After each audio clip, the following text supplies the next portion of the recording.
नमस्कार, जय हिंद, जय भारत। भारतीय अवाम ताकत दल अपने भारतीय भाई बहनों अर्थात अपने देश भारत की जनता अर्थात अपनी भारतीय अवाम से भारतीयता आधारित आपसी श्रद्धा, भारतीयता आधारित आपसी स्नेह, भारतीयता आधारित आपसी प्रेम, भारतीयता आधारित आपसी अखलाक मोहब्बत, भारतीयता आधारित आपसी सहयोग, भारतीयता आधारित आपसी सम्मान, भारतीयता आधारित आपसी एकता, भारतीयता आधारित आपसी भाईचारा तथा भारतीयता आधारित आपसी सद्भाव को समझने व उसे आत्मसात करके वैसा ही और उसी अनुसार आचरण एवं व्यवहार करने हेतु और इसके समस्त भारत में प्रचार प्रसार करने हेतु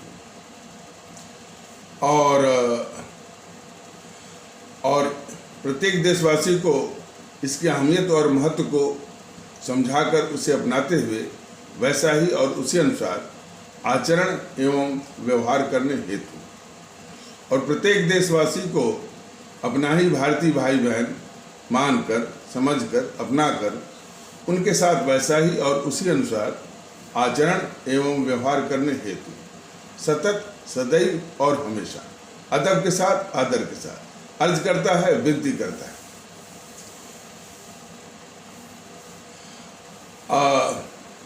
सबसे पहले ये वैसे तो मैं कहना नहीं चाहता था, लेकिन एक शशि थरूर है नेता जीएनपीसी का, जीएनपीसी मतलब कांग्रेस का, और ऐसे इसलिए कहा जा रहा है कि वैसे तो जीएनपीसी की फितरत के विषय में यानी काफ़ी कुछ बताने का प्रयास किया गया है, लेकिन जैसे जैसे ये मैंने इनके प्रकरण आते जाएंगे तो इनकी फितरत क्या है ये समझने में बहुत आसानी होगी। इसलिए उनके दृष्टिकोणों का उनके दृष्टिकोण में खतरनाक दृष्टिकोणों का, विचारों का से अवगत जो है हमारी आवाम होती जाए, ये ज़्यादा आवश्यक है।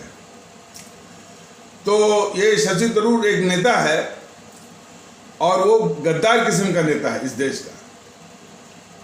दो तीन उसके वक्तव्य जरा सुनिए।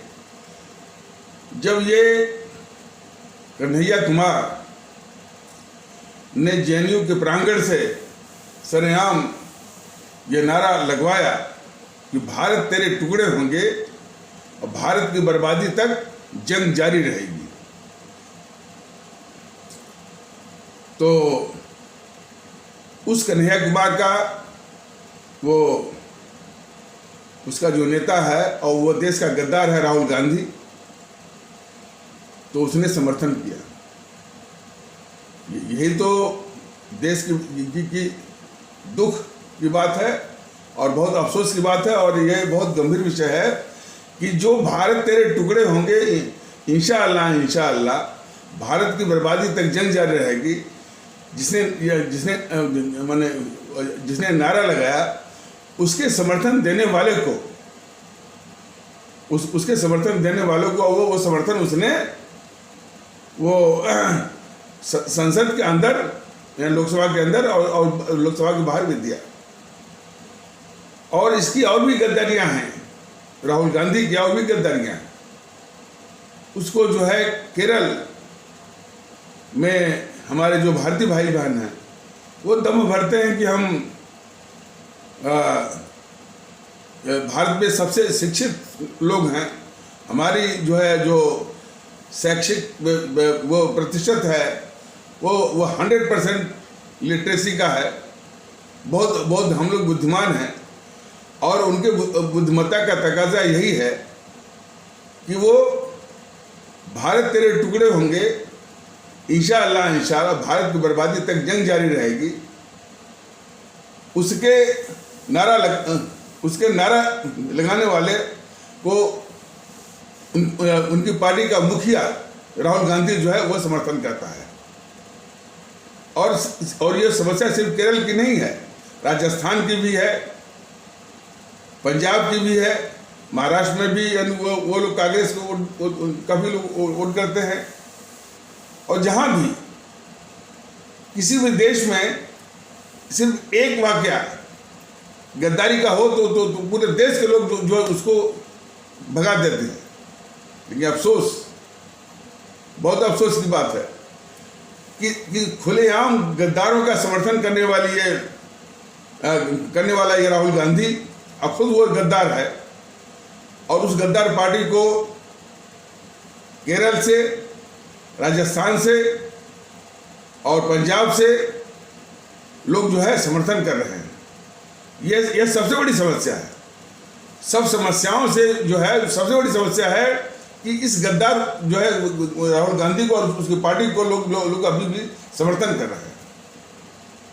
तो उसी पार्टी का एक शशि थरूर है, तो उसने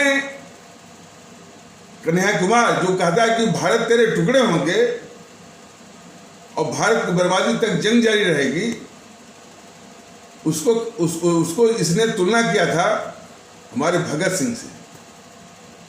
बताइए, मतलब शहीद आजम भगत सिंह ने इस देश को आजाद कराने के लिए, इस देश को एक करने के लिए फांसी के फंदे को हंसते हंसते चूमा और वो संदेश भी दे गए कि ये जो काले अंग्रेज हैं, जो इस देश में भेद विभेद, विखंडन, विभाजन पैदा करके वो राजनीति चलाएंगे, सत्ता आएंगे, उनको नस्बे नाबूद करने का, उनको विनाश करने का आदेश वो दे गए हैं। तो इतनी बड़ी देशभक्ति की जो प्रतिमूर्ति है, आदर्श है, उसकी तुलना ये गद्दार शशि थरूर ने वो भगत सिंह से, हाँ, इनकी तुलना जो है वो जो कन्हैया कुमार कहता है कि भारत तेरे टुकड़े होंगे, तो कन्हैया कुमार की तुलना कर दिया भगत सिंह से। ये गद्दार शशि थरूर। फिर से इसको स्पष्ट करता हूं कि जिस गद्दार कन्हैया कुमार ने सरेआम जेएनयू के प्रांगण से नारा लगवाया था कि भारत तेरे टुकड़े होंगे, इंशाअल्लाह भारत की बर्बादी तक जंग जारी रहेगी, उस गद्दार कन्हैया कुमार को ये गद्दार शशि थरूर ने हमारे भगत सिंह, माने शहीद आजम भगत सिंह, जो कि देशभक्ति के, राष्ट्रभक्ति के और भारतीय एकता के इतने बड़े आदर्श और इतनी बड़ी प्रतिमूर्ति थे, तो इस किस्म का गद्दार है ये शशि थरूर। और अभी वो कह रहा है कि जो है फिर झूठ बोल रहा है। तमाम इस तरह की बातें आ रही हैं कि यानी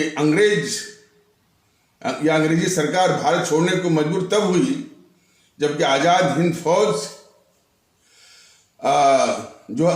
फौज के सैनिक जब शहीद हुए और हमारे सुभाष चंद्र बोस का आदेश हुआ, तब जो है यानी जो अंग्रेजों की सेना थी, और अंग्रेजों की सेना में पहले रॉयल इंडियन नेवी रेन में बगावत हुई, और फिर इसके बाद जो सेना के दूसरे अंग थे उनमें भी बगावत की सुगबुगाहट, धुआं जो है वो उठने लगा।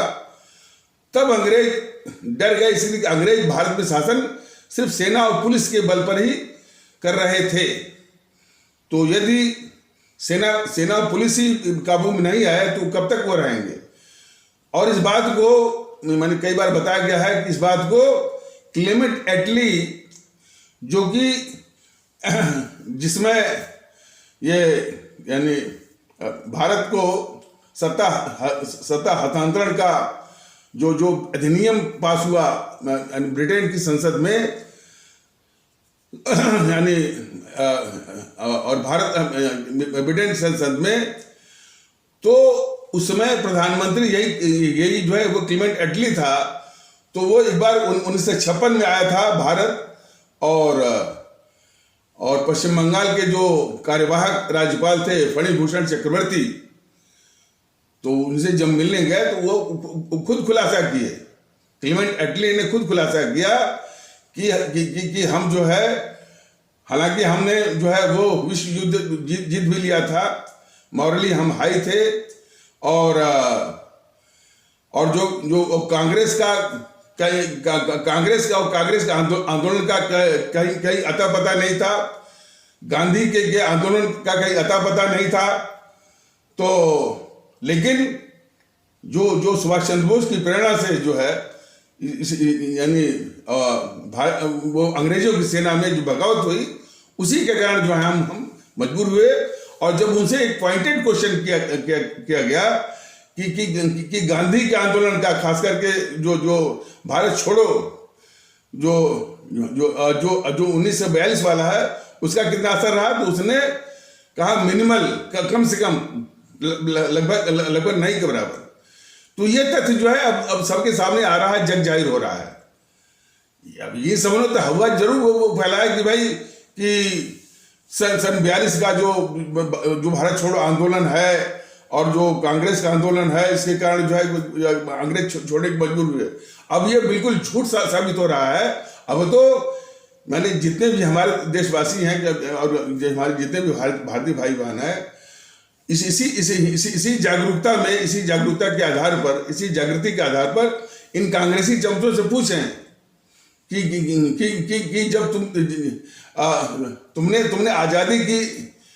आजादी की लड़ाई भी नहीं लड़ी, तुम जो है अंग्रेजी सरकार की सेफ्टी वाल बन करके, सेफ्टी वाल मतलब उसके दलाल और उसका चमचा और उसका मुखबिर बन करके, ये, और यही है सेफ्टी वाल बनकर क्या हमेशा रहे।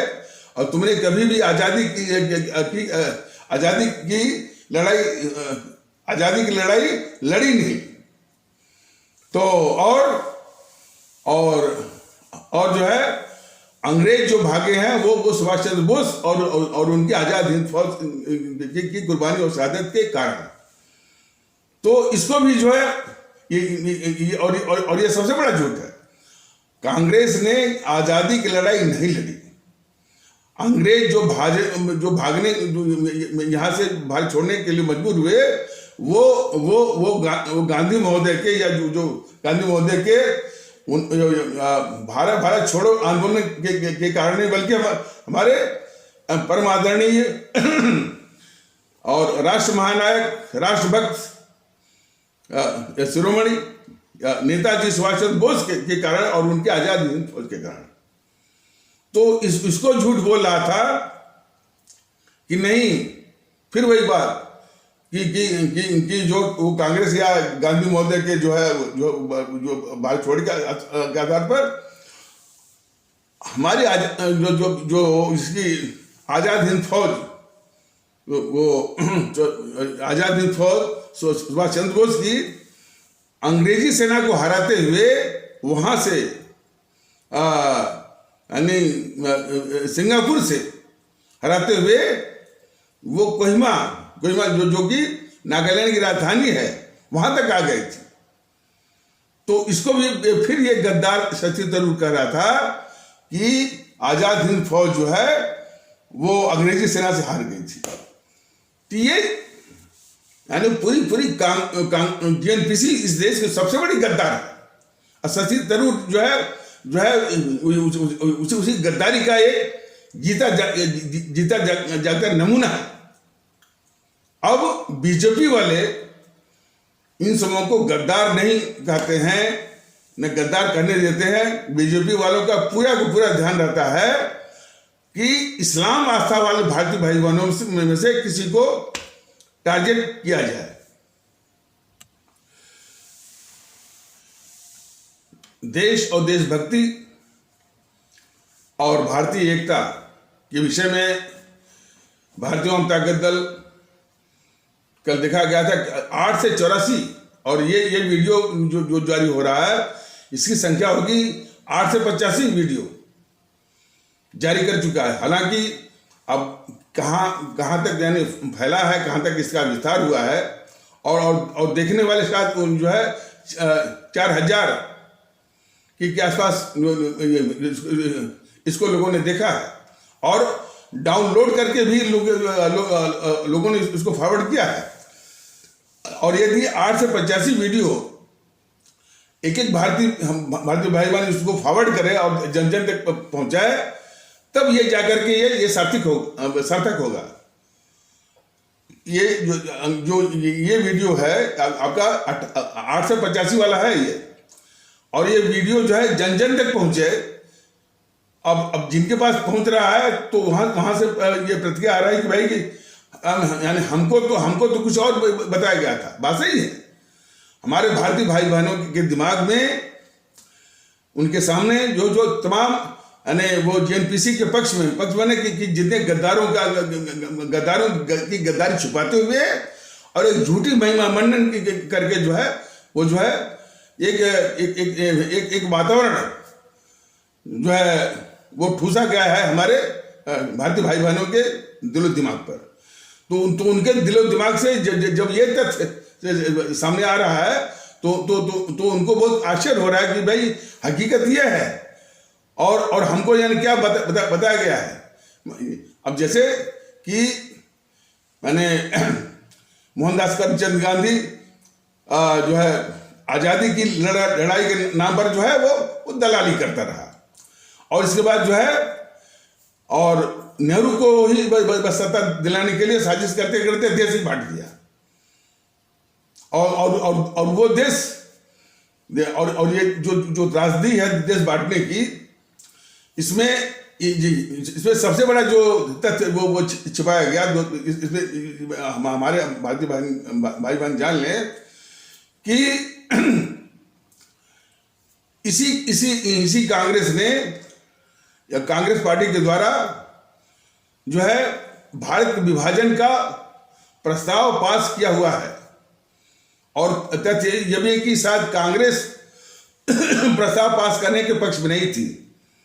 वो जानती थी कि भाई कि जनता समझ गई है कि हम जो है अंग्रेजों के दलाल हैं, अंग्रेजों के मुखबिर हैं, अंग्रेजों के चमचा हैं। ये जनता जो है वो समझना शुरू की है। लेकिन यहाँ तक हम पहुँच जाए कि देश को बांट दें, तो ये जो है यही मोहनदास करमचंद गांधी उलूल जुलूल तर्कों के द्वारा, और ये हमेशा उलूल जुल तरकी करते हैं सब, कांग्रेस पर दबाव डाल करके। अब वो मोहनदास करमचंद गांधी, क्योंकि कांग्रेस का प्राथमिक सदस्य ही नहीं था, वो जो है भारत के बांटने का प्रस्ताव ये पारित करवाया।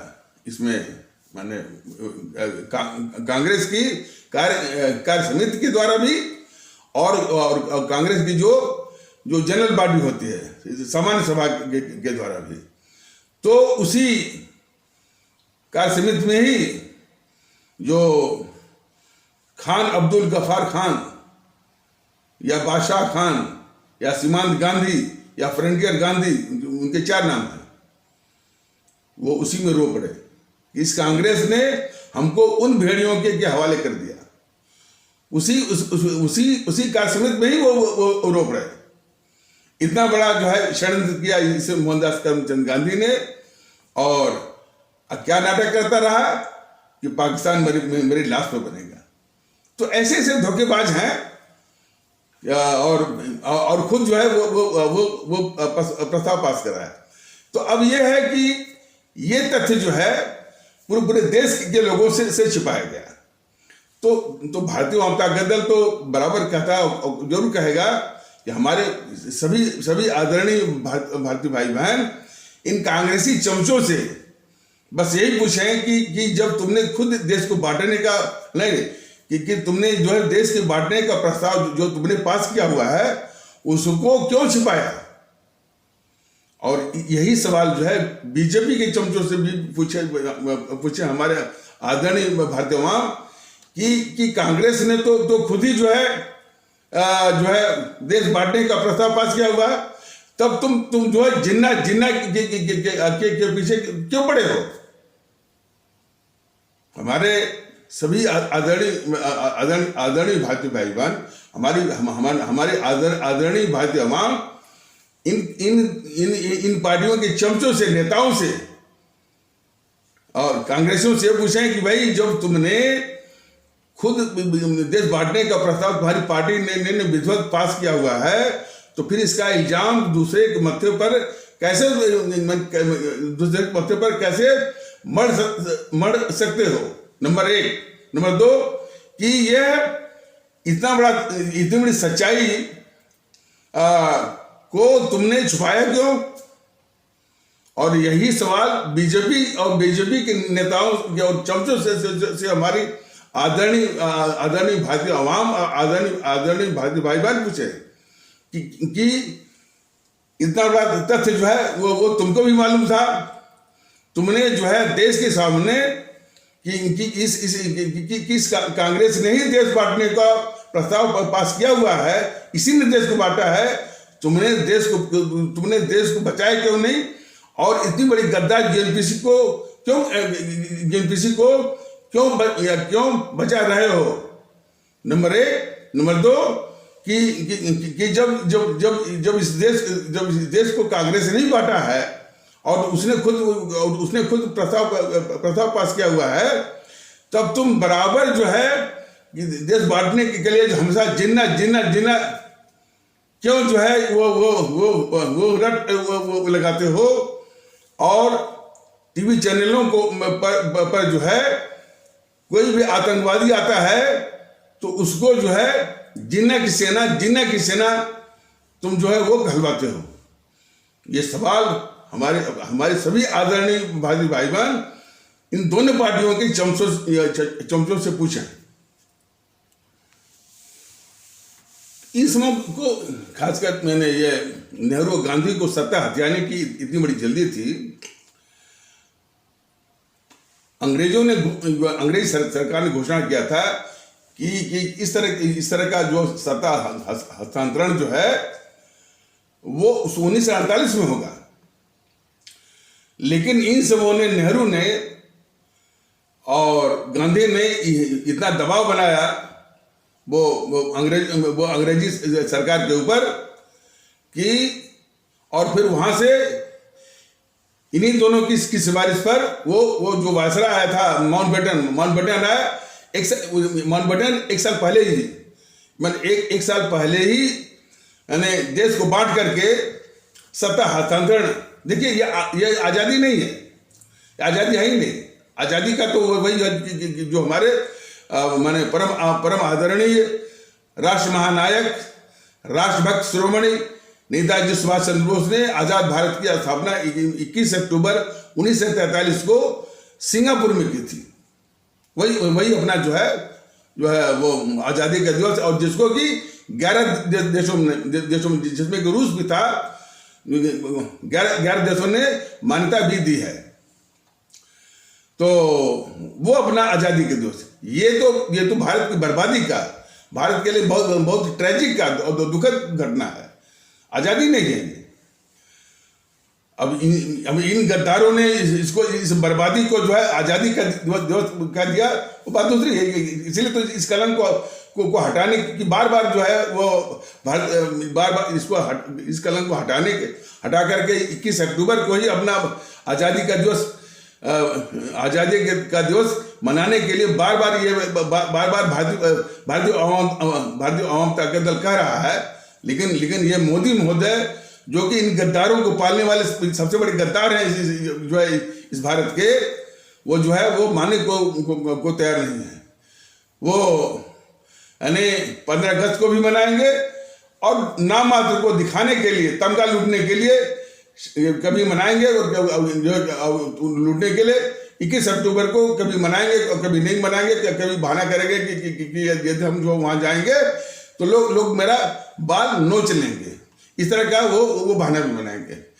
तो वो तो खैर दुखड़ा है कि राजभक्ति का मुखौटा पहन करके देश के दुश्मनों को पालना और उनकी रक्षा करना उनको उनको हत्या से बचाना, उनके आगे घुटने टेकना और उसके और ये हमेशा घोषणा करना कि जब तक मोदी है तब तक देश के साथ गद्दारी करके मजे लीजिए। ये मोदी जी का चरित्र हो गया है, वो राष्ट्रवाद के नाम पर। जो राष्ट्रवाद वो जो बिल्कुल तार हो गया कि उसकी असलियत यही है, फिर भी अपने को ये राष्ट्रवादी कहते हैं। तो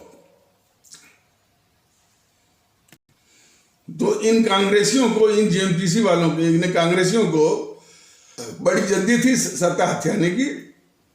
तो भारत और पाकिस्तान के बीच में विभाजन की रेखा खींचने के लिए वो रेड क्लिफ वो आया था पढ़ने के लिए, और कई किताबों से ये तमाम मैंने इस तरह के साक्ष्य मिलते हैं, प्रमाण मिलते हैं कि रेड क्लिफ ने खुद बोला है कि हम पर बहुत दबाव था कि जल्दी से ये रेखा खींचो, और इस तरह से रेखा खींचा कि मैंने घर बीच से आंगन के बीच में से, आंगन के बीच में से वो और वो भी बैठे, वो मौके पर नहीं गया, बैठे खींच दिया।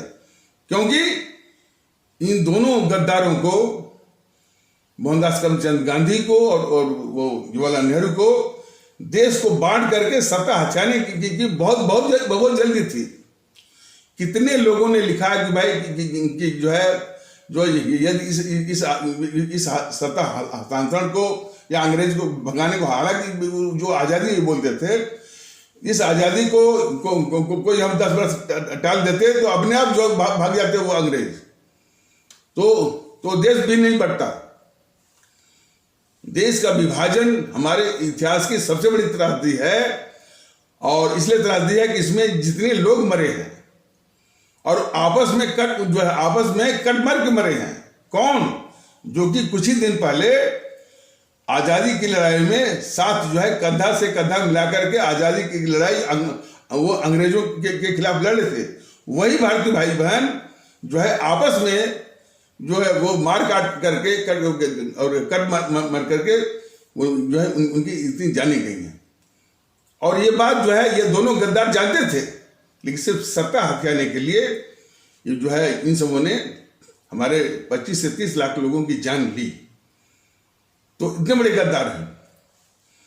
तो रेड क्लिफ को बोला, मैंने उस पर बहुत दबाव डाला कि जल्दी से जल्दी जो है वो विभाजन की रेखा खींचो, और ऐसे वो अपने दफ्तर में बैठ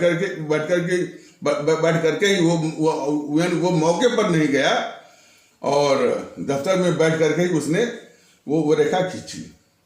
और इसीलिए यानी लोगों के घरों से बीचों बीच, आंगन से बीचों बीच ये बंटवारा हुआ है। और बंटवारा भी इस किस्म का है कि कुछ सिरफरे किस्म के जरूर थे, मानता हूं, सिरफरे किस्म के इस्लाम आस्था वाले भारतीय भाई बहनों में भी हैं, सिरफरे किस्म के जो है हिंदू सनातन आस्था वाले भारतीय भाई बहन के समाज में हैं। पाकिस्तान की मांग कुछ सिरफरे किस्म के इस्लाम आस्था में थे, हम नहीं कहते हैं, लेकिन उनका प्रेशर 5 और 10 से अधिक नहीं था। अधिक तो 90% या उससे अधिक जो है हमारे इस्लाम आस्था वाले भारतीय भाई बहन विभाजन के विरोध में थे। सिफत इस बात की है कि इस दोनों गद्दारों ने विभाजन का दंड उनको दिया जो विभाजन के विरोधी थे, जिन्होंने भारत के विभाजन का विरोध किया। उन्हीं को इन दोनों गद्दारों ने, मोहनदास करमचंद गांधी और नेहरू ने, उन्हीं तबकों को विभाजन का शिकार बनाया, जो तबका विभाजन का सबसे बड़ा विरोधी था। कौन? पंजाब को बांटा। सिंध भी विरोध कर रहा था, सिंध को हवाले कर दिया। NWFP, north west frontier province, वो भी विभाजन का विरोध कर रहा था, उसको पूरा जो है पाकिस्तान के हवाले कर दिया। तो इतने ये देश विरोधी और घिनौने यानी मंसूबे के थे ये दोनों गद्दार, मतलब गद्दार मोहनदास करमचंद गांधी और गद्दार जवाहरलाल नेहरू। तो उसी गद्दार जीएनपीसी की एक ब्रीड है राहुल गांधी, जो कि इसमें भी बहुत खतरनाक किस्म का इस देश का गद्दार है। देखिए, गद्दार जो हम बोला जाता है सिर्फ अपने देश को दृष्टिकोण में रखते हुए, ये देश के गद्दार है। तो कुछ और भी गद्दारियां इसकी सुनिए राहुल गांधी की। ये जीएनपीसी वाले गांधी नेहरू परिवार चंद्रा चौकड़ी काकस वाले, जिसको कि भ्रम या भूल से या गलती से अभी भी वो उसको यानी कांग्रेस कहा जा रहा है, तो हमेशा से ये दिखाने की कोशिश करते हैं कि हमारे इस्लाम आस्था वाले भारतीय भाई बहनों के समाज के लिए उनके बहुत बड़े हितैषी हैं और बहुत ही जो है उनके रहनुमा हैं और उनके बहुत बड़े पक्षधर हैं। मतलब कि पूरी हमदर्दी दिखाते हैं ये जीएनपीसी वाले। लेकिन अब ये राहुल गांधी का कल मैंने एक वक्तव्य देखा, कह रहा है मैं हिंदू हूं, कह रहा है मैं हिंदू हूं और ये देश हिंदुस्तानियों का है। देखिए, कल को वो टोपी भी लगाता था और वो तमाम मैंने टोपी लगा करके वो दिखाता था कि हम जो है बहुत रहनुमा हैं, हम अपने जो है इस्लाम आस्था वाले भारतीय भाई बहनों के। और उसकी हर गतिविधि वो मनमोहन सिंह बोलता था कि यानी देश के संसाधनों पर पहला हक जो है वो मुसलमानों का बनता है। तो हम इस तरह के हैं कि वो दिखाते रहते हैं कि वो इस्लाम आस्था वाले भारतीय भाई बहनों के तबके के बहुत खैरख्वाह हैं, बहुत चिंता करने वाले हैं और बहुत हितैषी हैं, और उसके रहनुमा हैं और उसके मसीहा हैं, तमाम तरह के। लेकिन अब जो है, अब देखिए कि उनका ये सब जो है ये नकाब उतर गया, अब बेनकाब हो गए। अब राहुल गांधी बोल रहा है मैं हिंदू हूं और ये देश हिंदुस्तानियों का है। देखिए, भारतीय जनता दल बराबर कर रहा है कि इस देश में कोई हिंदू नहीं है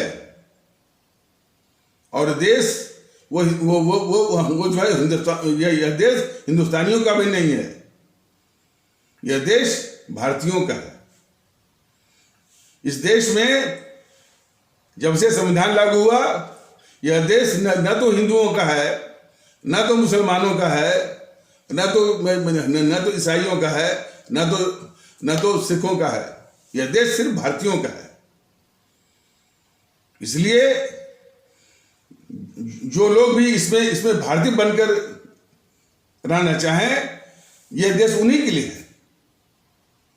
अब कोई हिंदू नहीं रहा, मुसलमान नहीं रहा, सिख नहीं रहा, ईसाई नहीं रहा, या इत्यादि। कोई ठाकुर नहीं रहा, कोई ब्राह्मण नहीं रहा, कोई ठाकुर क्षत्रिय या राजपूत नहीं रहा, ब्राह्मण नहीं रहा, कोई यादव नहीं रहा, और खैर पंजाबी, बंगाली, तमिल इत्यादि वो भी नहीं रहा, सिर्फ भारतीय। तो अब ये यानी देश का गद्दार राहुल गांधी अब कह रहा है कि मैं हिंदू हूं और यह देश जो है वो हिंदुओं का है। तो इतने देश के ये सब देश के कितने खतरनाक गद्दार हैं। हमारे देशवासी, हमारे आदरणीय भारतीय भाई बहन, हमारे आदरणीय भारतीय आवाम इनको ठीक से पहचाने।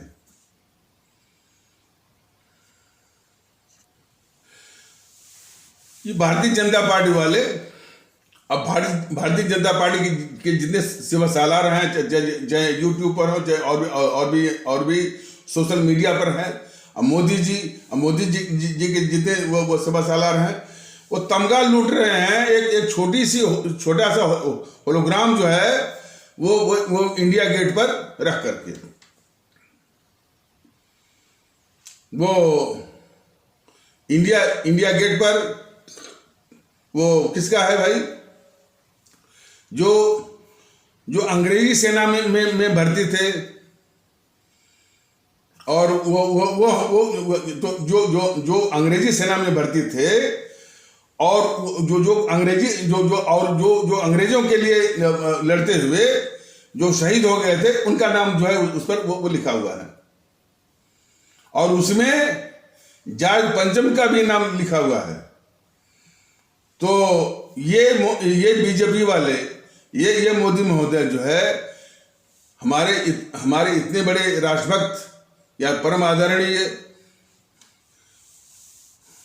राष्ट्र महानायक, राष्ट्रभक्त शिरोमणि नेताजी सुभाष चंद्र बोस से उसे जॉर्ज पंचम यानी विदेशी ताकत को ये सलाम दिलवा रहे हैं। ये सबसे बड़ा अपमान हमारे जो है परम आदरणीय राष्ट्र महानायक, राष्ट्रभक्त शिरोमणि नेताजी सुभाष चंद्र बोस का है। ये अपमान मत करिए, और वो अपमान करवा करके ये सारे बीजेपी वाले जो है वो तमगा लूट रहे हैं। जरूरत इस बात की है कि हमारे देश के इतने बड़े राष्ट्र महानायक और राष्ट्रभक्ति और कुर्बानी और बलिदान की इतनी बड़ी वो प्रतिमूर्ति और आदर्श को विश्व के सबसे बड़ी मूर्ति जो है वो बनवाई जाए। मोदी महोदय, यदि आपकी इस तरह की इच्छा है, तब तो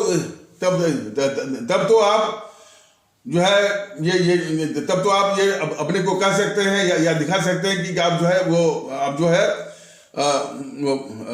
है नेताजी सुभाष चंद्र बोस को सम्मान देने की आपकी कोई इच्छा है, वरना जो है इस तरह का नाटक करके सिर्फ तमगा लूट करके और उनको अपमानित करना, यह बीजेपी छोड़ दे।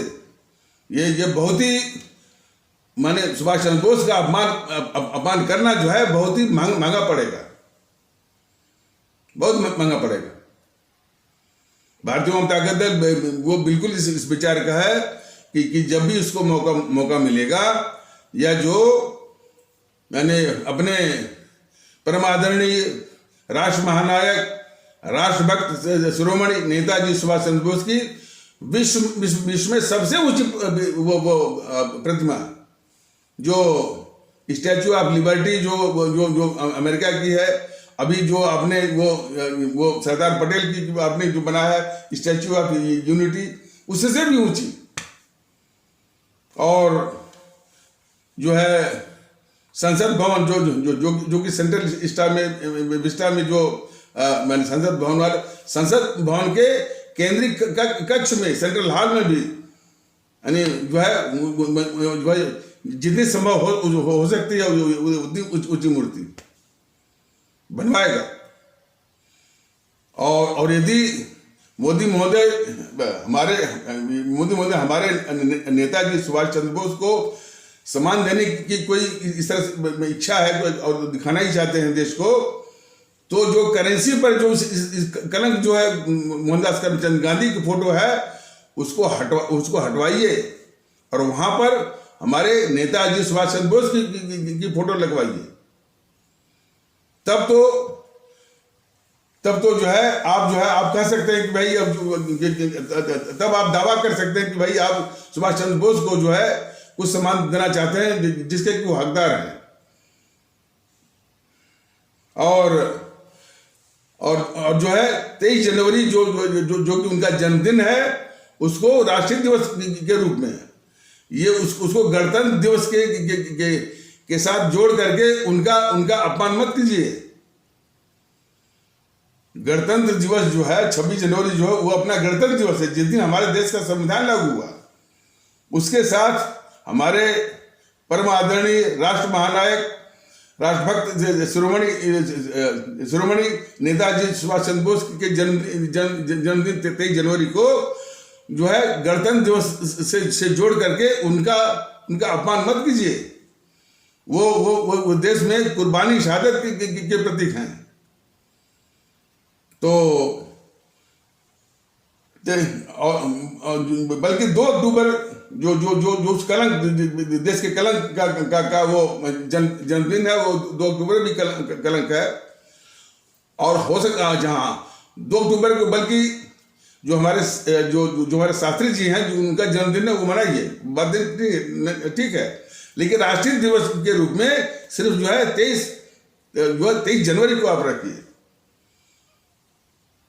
तो 2 अक्टूबर को जो राष्ट्रीय दिवस के रूप में जो उस कलंक है मोहनदास करमचंद गांधी, उसके नाम पर जो राष्ट्रीय दिवस 2 अक्टूबर को लोग मनाते हैं या मनाया जाता है, उसको खारिज करके सिर्फ 23 जनवरी को जो है वो राष्ट्रीय दिवस मनाइए या मनाने या मनवाने की व्यवस्था करिए। और जो आज़ादी का आज़ादी हमको मिली थी 21 अक्टूबर 1943 को, इसलिए हमारा वास्तविक आज़ादी का दिवस जो है वो 21 अक्टूबर है। इसलिए 15 अगस्त को खारिज करके 21 अक्टूबर को ही आज़ादी का दिवस मनाने या मनवाने की व्यवस्था करिए। तब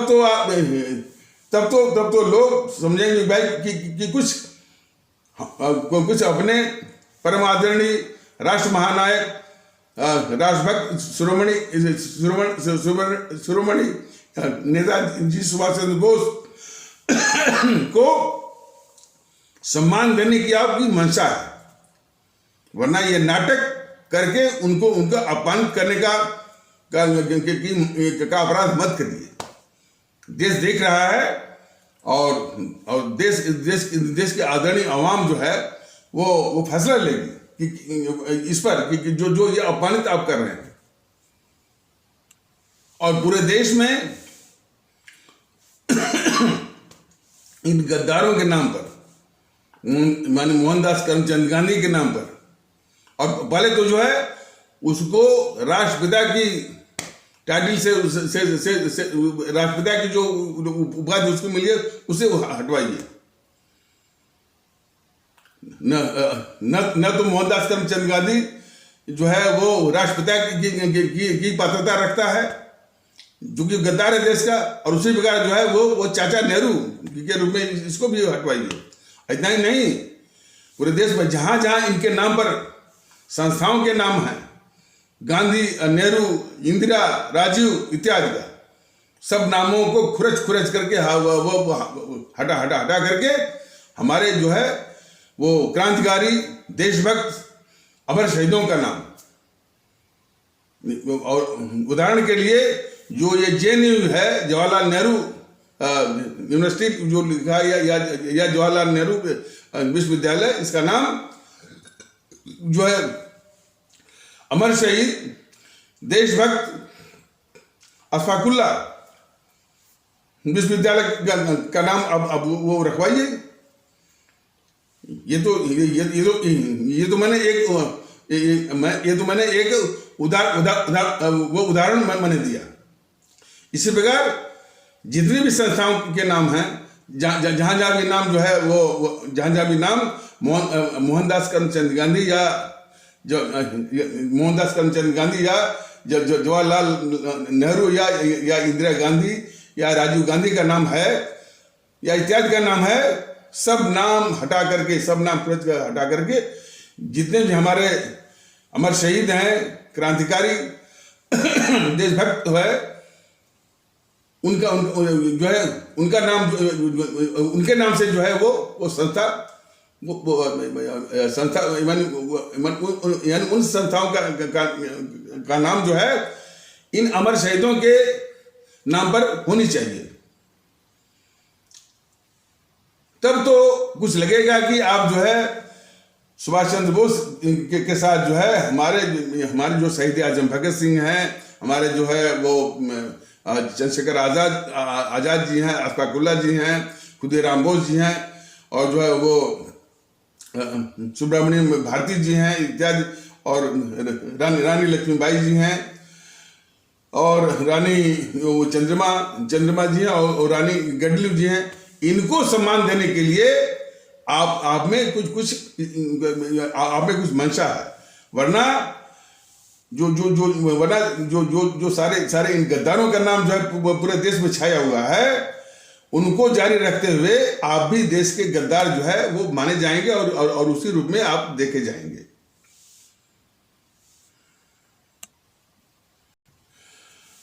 अभी एक समाचार मिला था कल कि माननीय सर्वोच्च न्यायालय ने वो निर्देश जारी किया है चुनाव आयोग को और भारत सरकार को कि यह स्पष्ट करें कि जो ये घोषणा करते हैं कि मुफ्त बिजली, मुफ्त पानी, मुफ्त जो है वो स्कूटी इत्यादि, लैपटॉप जो है, ये जो है मैंने कि ये अपने स्रोत से देने की बात कर रहे हैं कि जो सरकारी संसाधन है, जो हमारे आदरणीय भारतीय भाई बहनों के टैक्स का पैसा है ये, और यदि टैक्स का पैसा है तो हमारे भारतीय भाई बहनों के पैसे से ही जो है ये चुनाव को प्रभावित करके जो है वोट जो लेना चाहते हैं, बल्कि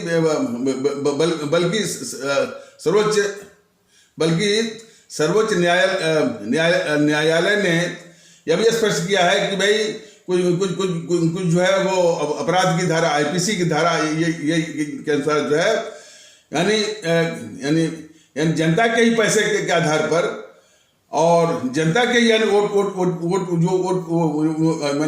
यानी उनको प्रभावित करने का ये जो काम है, और इलेक्शन के दौरान, चुनाव के दौरान जो है, तो यह जो है कुछ आईपीसी की धाराओं को जो है वो अट्रैक्ट करता है, आकर्षित करता है।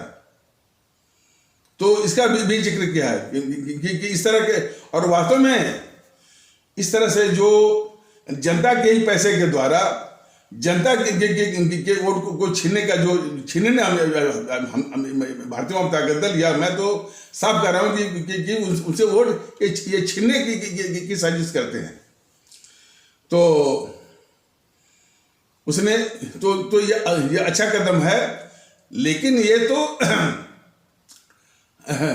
अच्छा, ये तो जो है जो चुनावी जो चुनावी जो झुंझुने हैं, इलेक्टोरल जो लॉलीपॉप्स हैं, और इस टाइप से भारतीय जनता दल बल्कि अपनी आवाम की भाषा में अपने आदरणीय भारतीय भाई बहनों की जो सामान्य भाषा है उसमें बताया कि ये जो आपके ही पैसे के द्वारा आपको जो है चुनावी जाल में फंसाने वाले ये चुनावी बहेलिया है, चाहे वो आपके अखिलेश यादव हो, चाहे केजरीवाल हो, चाहे वो प्रियंका गांधी हो, तो ये सब जो है चुनावी बहेलिया है। और आप ही के पैसे को जो है बल्कि दाना जो है फेंकते हैं आपको चुनावी जाल में फंसाने का, और एक बार जब फंसा लेंगे तो जिस प्रकार बहेलिया जो है वो चिड़ियों को फंसा करके जाल में फिर ले जाएगा और उनको मार करके खा जाएगा, उसी प्रकार जो है हमारे भारतीय भाई बहनों के पैसे के आधार पर ही जो है उनको प्रलोभन दे करके उनको जो है इस तरह का जो है झुंझुने का ये बात बोल करके जो है इनसे वोट छीनने का षड्यंत्र करते हैं, साजिश करते हैं। और जो है और जब सत्ता मिल जाती है तो फिर आवाम की नहीं सोचते हैं, बस ये पूरे देश के कीमती संसाधनों को लूटते हैं। हाँ, और आप ही के संसाधन को, आप ही के पैसे को लूटते हैं, और वही पैसा के आधार पर जो है इस तरह का जो है चुनावी झुंझुना जो है वो पकड़ाते हैं कि ये झुंझुना लो और वोट दो हमको। देखिए, ये एक गंभीर विषय ये है कि भारतीय जनता दल देश को सामने रख करके, अपने अपने अपने मुल्क भारतवर्ष को सामने रख करके देश के साथ गद्दारी करने वालों को की पहचान वो करवाता है, और उनकी गद्दारी उनकी गद्दारी की सारी फितरतों को भी जो है वो बताता रहता है। और इनमें जब भी इन गद्दारों का नाम आता है, जैसे कि ये गद्दार मोहनदास करमचंद गांधी हुआ, गद्दार जवाहरलाल नेहरू हुआ, या गद्दार वो इंदिरा गांधी हुई, या गद्दार जो है आपका ये हुए, और ये आपके राजीव गांधी हुआ, और वामदल हुए। तो इनकी देश विरोधी हरकतों को, इनके देश विरोधी कारनामों को भारतीय आवाम ताकत दल बराबर जो है ये बता रहा है। तो जब ये हकीकत अपने आदरणीय भारतीय आवाम के आगे आ रही है, तो इस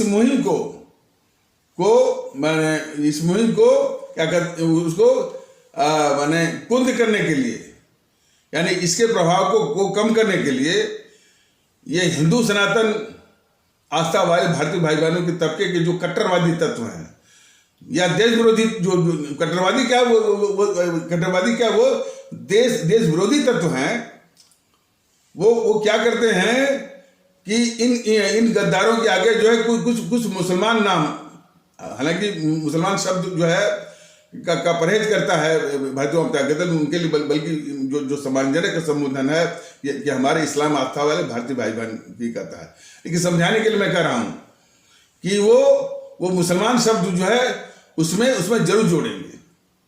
अब देखिए उनकी ऐसे तत्वों की, ऐसे देश के गद्दारों की जो है गद्दारी जरा देखिए। वो राहुल गांधी को बोलेंगे राहुल गाजी, और इसी प्रकार जो गद्दार नेहरू है, इसको भी जोड़ेंगे कि ये जो मुसलमान थे, मुसलमान के पक्ष में है, या इनकी जो पिछली पीढ़ी जो है 2-3 पीढ़ी पहले मुसलमान थी। यानी जहां भी गद्दारी का नाम आएगा, ये जो है हिंदू सनातन आस्था, हम नहीं मानते हैं कि प्रत्येक, हम नहीं मानते हैं कि जो है प्रत्येक जो है हिंदू सनातन समाज का ऐसा ही करता होगा। लेकिन जो कट्टरवादी तत्व हैं, सारे गद्दारों को जो है मुसलमान के शब्द से या मुसलमान व्यक्तित्व से जोड़ने का एक राष्ट्रद्रोही जो षड्यंत्र करते हैं, अपराध करते हैं। उससे क्या होगा कि हमारे इस्लाम आस्था वाले भारतीय भाई बहनों के प्रति फिर वो नफरत फैलेगी।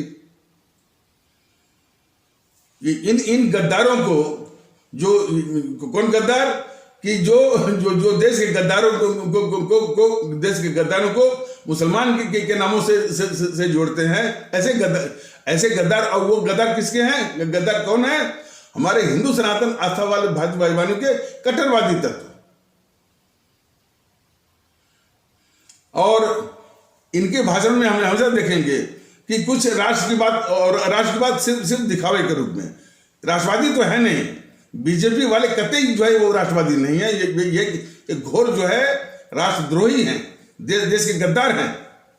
और उनकी एक जीती जागती गद्दारी अभी आप सुन लीजिए, अब जान लीजिए कि जितने भी गद्दार हैं, मान लीजिए कि राहुल गांधी है, और आपका मोहनदास करमचंद गांधी है, और जवाहरलाल नेहरू है, इंदिरा गांधी है, राजीव गांधी है, उसको जो है हमेशा वो मुसलमान से जोड़ने की हमेशा जो वो प्रयास करते हैं, वो ये दिखाना चाहते हैं कि हर एक गद्दार जो है वो मुसलमान है। बताइए, इस तरह की जो मानसिकता है, प्रयास है, वह जो है देश के प्रति जो है, देश के प्रति यानी कितना खतरनाक है, इसको सोचिए ना।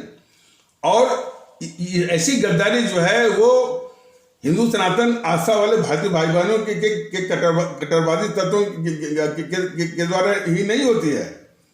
इसी तरह की गद्दारी जो है जीएनपीसी और जो पार्टियां हैं, खास करके ये समाजवादी पार्टी और इसी तरह की और भी पार्टियां हैं, वह भी तो जीएनपीसी और उसी तरह से समाजवादी पार्टी जैसे संगठन भी, यानी जो गलती और जो षड्यंत्र हमारे हिंदू सनातन आस्था वाले भारतीय भाई बहनों के तबके के जो कट्टरवादी और देशद्रोही और गद्दार तत्व करते हैं, वैसी ही गलती जो है, वैसी गलती अखिलेश यादव या समाजवादी पार्टी के लोग या जीएनपीसी के लोग भी करते हैं। और कैसे करते हैं, यह पिछले एपिसोड के माध्यम से बताया गया था, लेकिन उसको और स्पष्ट करने की आवश्यकता है। वो कैसे करते हैं कि ये जैसे अखिलेश यादव है, यह आतंकवादियों का साथ देंगे, आतंकवादियों के हमदर्द बन जाएंगे, तालिबानियों का समर्थन करवाएंगे अपने जो है वो शफीकुर रहमान वर्ग से, टीएस हसन से। तो आतंकवादियों के प्रति हमदर्दी, पाकिस्तान के प्रति हमदर्दी दिखा करके ये सोचते हैं कि हमारा इस्लाम आस्था वाला भारतीय भाई बहन जो है वो अखिलेश यादव या समाजवादी पार्टी का हमदर्द बन जाएगा, वो इनको वोट देगा। तो अखिलेश महोदय हमारा जो इस्लाम आस्था वाला भारतीय भाई बहनों की जो तबका है, वह जो है मूल परस्त है, वो राष्ट्रभक्त है, और वो सिर्फ जो है भारत, वो सिर्फ जो है भारत के प्रति सोचता है, और भारत को ही वो समर्पित है। आप जो ये सोचते हैं कि आप वो आतंकवादियों का साथ देंगे, आप जो है वो तालिबानियों का समर्थन करवाएंगे, पाकिस्तान के हमदर्द बन जाएंगे, तो इसे करने से हमारा इस्लाम आस्था वाला भारतीय भाई बहन आपको वोट देगा? कतई नहीं। हमारा इस्लाम आस्था वाला भारतीय भाई बहनों का तबका जो है वह जो है मूल परस्त है, और ये कई बार बोला भी गया है कि हमारे इस्लाम आस्था वाले भारतीय भाई बहनों के तबके की देशभक्ति पर, राष्ट्रभक्ति पर जो है पूरे मुल्क को और मुझे भी और भारतीय अवाम ताकत दल को नाज है, गर्व है। तो ये सच्चाई जानिए, और जो है आतंकवादियों का साथ दे करके, आतंकवादियों के प्रति हमदर्दी वो दिखा करके, और वो पाकिस्तान के प्रति हमदर्दी दिखा करके, तालिबानियों के प्रति हमदर्दी दिखा करके हमारे इस्लाम आस्था वाले भारतीय भाई बहनों के मूल परस्ती पर जो है मूल परस्ती को कलंकित करने की साजिश मत करिए। तो इस प्रकार देख लीजिए कि ये मैंने, और उनकी ये साजिश है कि हमारा इस्लाम आस्था वाले भारतीय भाई बहनों को बाकी जो तबका है हमारे भारतीय समाज का, वो इनको शक की निगाह से देखे कि ये जो मैंने ये भी जो है वो उसके हमदर्द हैं, पाकिस्तान परस्त हैं। तो यह भी एक बहुत बड़ी साजिश है मैंने अखिलेश यादव की या उनकी समाजवादी पार्टी की, कि हमारे इस्लाम आस्था वाले भारतीय भाई बहनों के मूल परस्ती को कलंकित करने की साजिश, और उन पर जो है मैंने भारतीय समाज का जो शेष जो तबका है, बाकी तबका, इनको जो है इस रूप में समझे कि यह भी जो आतंकवादियों के हमदर्द हैं या समर्थक हैं, और इस तरह से भेद विभेद फैले अपने समाज में। तो किस तरह के गद्दार हैं जो है अखिलेश यादव और उनकी समाजवादी पार्टी। वैसा ही जो साजिश जो है ये जेएनपीसी के लोग करते हैं। जेएनपीसी का मनमोहन क्या बोलता है कि यानी इस देश के संसाधनों पर सबसे पहले हक जो है मुसलमानों का बोलता है। वो 26/11 पर जो है 26/11 के जब वो हमला हुआ, कसाब उसमें वो पकड़ा गया। कसाब की फांसी को वो बहुत दिन तक सब रोके रहे। कसाब जो आतंकवादी था जो पकड़ा गया, उसकी फांसी को बहुत दिन तक वो रोके रहे। और आतंकवादियों के साथ कई फोटो देखे गए हैं इसके, सोनिया गांधी के। जाकिर मूसा नाइक जो इतना बड़ा आतंकवादी है, जो कि इसमें साथ मलेशिया में है, उसके साथ इसने जो है फोटो खिंचवाई है, दिग्विजय सिंह ने। तो ये जेएनपीसी के जितने भी बड़े हैं वो आतंकवादियों के साथ इनकी हमेशा वो हमदर्दी दिखाते हैं। इनके जो है वो मणिशंकर अय्यर बार बार जाते हैं पाकिस्तान। तो पाकिस्तान परस्त जो है वो मणिशंकर अय्यर है, नवजोत सिद्धू है। तो ये दिखाना चाहते हैं कि भाई कि कांग्रेस या जेएनपीसी यदि पाकिस्तान परस्त है, आतंकवादियों के साथ में है, तो हमारे इस्लाम आस्था वाला भारतीय भाई बहन उनको वोट करेगा। यानी हमारे माने वो ये दिखाना चाहते हैं कि यदि वो पाकिस्तान के प्रति, आतंकवादियों के प्रति वो समर्थक बन जाएंगे, हमदर्दी बन जाएंगे, तो हमारा इस्लाम आस्था वाला भारतीय भाई बहन भी जो है वो आतंकवादियों का और जो है वो पाकिस्तान परस्त है। इस तरह की इस रूप में हमारे इस्लाम आस्था वाले जो भारतीय भाई बहन जो है हमारे शेष अपने भारतीय समाज के लोगों के द्वारा इस रूप में देखे जाएं, ये साजिश ये करते हैं जेएनपीसी वाले।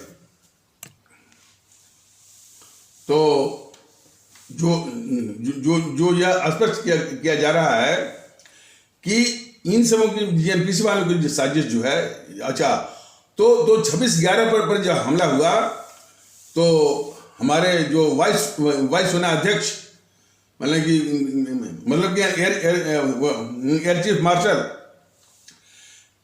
आए इसके पास, जबकि सरकार थी सोनिया मनमोहन की यूपीए जो सरकार थी। तो ये मनमोहन सिंह के पास आए या सोनिया गांधी के पास आए कि हमारी पूरी वो तैयारी है और जो हमला हुआ है 26/11 का, इसके जवाब में हम जो है पाकिस्तान को सबक सिखाना चाहते हैं। तो इन सबों ने मना कर दिया और शायद ये मना उसके आधार पर था इसमें और थी भूमिका कि ये जो राजीव गांधी जो है चीन से पैसा लिया था ना, समझौता करके चीन की कम्युनिस्ट पार्टी से समझौता करके रिश्वत लिया था चीन की कम्युनिस्ट पार्टी से $8 मिलियन राजीव गांधी फाउंडेशन के जरिए। तो ये 26/11 का हमला करने के पहले पाकिस्तान, इस तरह की खबरें हैं, 26/11 का हमला करने के पहले पाकिस्तान पूछा था उसे वो चीन से कि इस तरह का हमला हम करने वाले हैं, हम करें कि न करें, इसलिए कि भारत यदि भारत को क्रोध आ गया, गुस्सा आ गया और उसने रिटेलिएट किया तो क्या होगा हमारा। तो वो जब चीन ने कहा कि नहीं वो और चीन नहीं जो है इसी सोनिया गांधी, इसी गद्दार सोनिया गांधी से कहा कि भाई कि वो हमला करने वाला है। आपको रिटेलिएट नहीं करना है, आपको कोई भी बदले की कार्रवाई नहीं करनी है। तो इस तरह से जब वो आश्वासन ले लिया इस गद्दार सोनिया गांधी से, तब वही बात बताया वो चीन ने जो पाकिस्तान पे कि अब आप हमला भारत पर कर सकते हैं और भारत उसको रिटेलिएट नहीं करेगा, यानी उसका जवाब नहीं देगा। यह भी गद्दारी जो है छिपी हुई है, जो है गद्दार सोनिया गांधी की। तो वो जो अपना वायु सेना अध्यक्ष था, तो जब वो मनमोहन प्राइम मिनिस्टर या यूपीए की चेयरपर्सन थी ये गद्दार सोनिया गांधी, इसके पास आया तो इन सब ने मना कर दिया, चूंकि वही जो पैसा वो ले चुके थे कम्युनिस्ट की जो है वो जो यानी नहीं वो चीन की कम्युनिस्ट पार्टी से। और जबकि सारे देशों को आश्चर्य हुआ, विश्व के सारे देशों को आश्चर्य, बताइए भारत इतना ताकतवर देश और उस पर यह हमला हुआ और क्यों चुप बैठ गया। जब और खबरें यह भी आई कि खबरें बाहर हो गई कि जो है भारत का जो वायु सेना अध्यक्ष है उसने पूरी तैयारी की और पूरी जो है उसकी योजना या प्लानिंग बनाई। इसके बाद भी जो है वो सरकार ने जो है वो बदला लेने के लिए मना किया। तो विश्व के देशों को भी जो खास जो देशों को भी आश्चर्य हुआ। और यहाँ तक कि बराक ओबामा जो कि राष्ट्रपति थे अमेरिका के, उन्होंने सवाल कर दिया है कि अरे भाई इतना खतरनाक हमला हुआ वो 26/11 का, और आपने और आपका वायु सेना अध्यक्ष जो है पूरी प्लानिंग कर चुका था और पूरी प्लानिंग के साथ आप गया था और आपने उसको मना कर दिया। तब ये मनमोहन बोलता है कि हाँ, हमने जानबूझ करके जो है ऐसी कार्रवाई करने के लिए मना कर दिया अपने वायु सेना अध्यक्ष को। क्यों?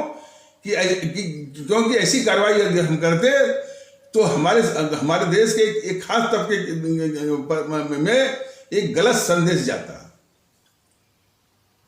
अब देखिए वो क्या बोला है मनमोहन कि पाकिस्तान पर यदि कार्रवाई करेंगे तो हमारे मुल्क के इस्लाम आस्था वाले भारतीय भाई बहन जो है वो नाराज हो जाएंगे। उसके कहने के इस गद्दार मनमोहन के कहने का मतलब यह था कि हमारे देश के इस्लाम आस्था वाले भारतीय भाई बहन वो पाकिस्तान परस्त हैं। इस तरह से हमारे देश के इस्लाम आस्था वाले भारतीय भाई बहन तबकों को ये जेएनपीसी हमेशा जेएनपीसी वो साजिश करती है कि हमारे देश के हमारे भारतीय समाज के जो शेष जो तबका है अपने भारतीय समाज का, वो इनको पाकिस्तान परस्त के रूप में देखे। ये साजिश करते हैं सब जेएनपीसी वाले। बताइए, देश कह रहा है कि नहीं भाई, पूरे देश को हमारे इस्लाम आस्था वाले भारतीय भाई बहनों की देशभक्ति पर, उसके मूल प्रति पर नाज है। मैं भी कहता हूं और हमारा खुद संगठन भारतीय वाम ताकत दल भी कहता है, और यह हकीकत भी है। सच्चाई यह है कि हमारे देश का इस्लाम आस्था वाला भारतीय भाई बहनों का जो तबका है वो मूल परस्त है, लेकिन इसको ये दिखाते रहते हैं कि नहीं, ये जो है ये पाकिस्तान परस्त है। इसलिए पाकिस्तान के खिलाफ कोई कार्रवाई करेंगे तो ये तबका पाकिस्तान परस्त होने के कारण जो है वो नाराज हो जाएगा। तो ये जो साजिश है बीजेपी के तत्वों के द्वारा, हिंदू सनातन के जो कट्टरवादी और राष्ट्रद्रोही देश के गद्दार किस्म के तत्वों के द्वारा और जीएनपीसी के द्वारा और समाजवादियों के द्वारा, कि ये हमारे इस्लाम आस्था वाले भारतीय भाई बहन जो कि प्रमाणित भी है, सत्य भी है और देश समझता भी है, ये तीनों बात है, यानी प्रमाणित भी हो चुका है, ये हकीकत भी है और देश समझता भी है कि भाई पूरे देश को इनकी देशभक्ति पर, इनकी राष्ट्रभक्ति पर, इनकी मुल्क परिस्थिति पर पूरे देश को नाज है, यह हकीकत है। लेकिन उनको पाकिस्तान परस्त के रूप में देखा जाए, उनको आतंकवादियों के हमदर्द और आतंकवादियों के हमदर्द के रूप में देखा जाए, देश में जो है वो विध्वंस, देश में जो विध्वंस फैलाने वाले हैं उनके जो है वो हमदर्द के रूप में इनको देखा जाए, ये साजिश समाजवादी पार्टी और जेएनपीसी के लोग कर रहे हैं। और कौन समाजवादी पार्टी और जेएनपीसी, जो कि हमारे इसी इस्लाम आस्था वाले भारतीय भाई बहनों के रहनुमा, उनके खैरखाह, उनके हितैषी, उनके मसीहा होने का दावा करते हैं। तो हमारे सभी इस्लाम आस्था वाले भारतीय भाई बहनों का फर्ज बनता है कि इनको कंप्लीटली इनको डंप करें, इनसे डिटैच हों, इनसे अलग हों, और खास करके भारतीय वाम ताकत दल, खास करके भारतीय वाम ताकत दल ये पूरे मुल्क को बताना चाहता है कि हमारे इस्लाम आस्था वाले भारतीय भाई बहन वो मुल्क परस्त हैं, राष्ट्रभक्त हैं, देशभक्त हैं, और न तो वो पाकिस्तान परस्त हैं, न तो वो आतंकवादी के हमदर्द हैं। ये समाजवादी पार्टी या अखिलेश महोदय, आप जो है पाकिस्तान परस्त हैं, आप आतंकवादियों के हमदर्द हैं, आप जो है वो तालिबानियों के हमदर्द हैं, इसलिए गद्दार आप हैं। गद्दार हमारा जो है वो इस्लाम आस्था वाला भारतीय भाई बहन नहीं है। और उसी प्रकार जेएनपीसी के लोग भी समझें कि वो आतंकवादियों के साथ यानी फोटो खिंचवाती है, आतंकवादियों की हमदर्द है, पाकिस्तान परस्त है, वो गद्दार भी है। लेकिन हमारा इस्लाम आस्था वाला भारतीय भाई बहन न तो वो पाकिस्तान परस्त है, न तो वो आतंकवादियों का हमदर्द है, और न है, और वो पक्का जो है वो देशभक्त है और मूल परस्त है।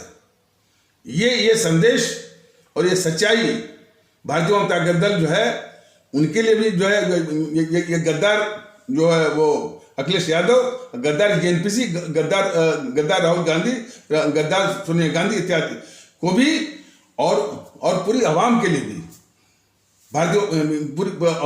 पूरी आवाम के लिए भी भारतीय आवाम ताकत दल ये स्पष्ट कर रहा है। और इस तरह का सच्चाई जो है, ये हकीकत जो है हमारे प्रत्येक जो है इस्लाम आस्था वाले भारतीय भाई बहन बहुत अच्छी तरह से समझ करके ये बिल्कुल इनसे माने इस तरह की जो पार्टियां हैं, इस तरह की जो संगठन है, समाजवादी पार्टी जेएनपीसी से तुरंत जो है वो नाता तोड़ने, और ये बहुत आवश्यक है। तो इन्हीं आवश्यक शब्दों के साथ इस आवश्यक जो है परिचर्चा को यहीं पर विराम दिया जाता है। तब तक के लिए नमस्कार, जय हिंद, जय भारत।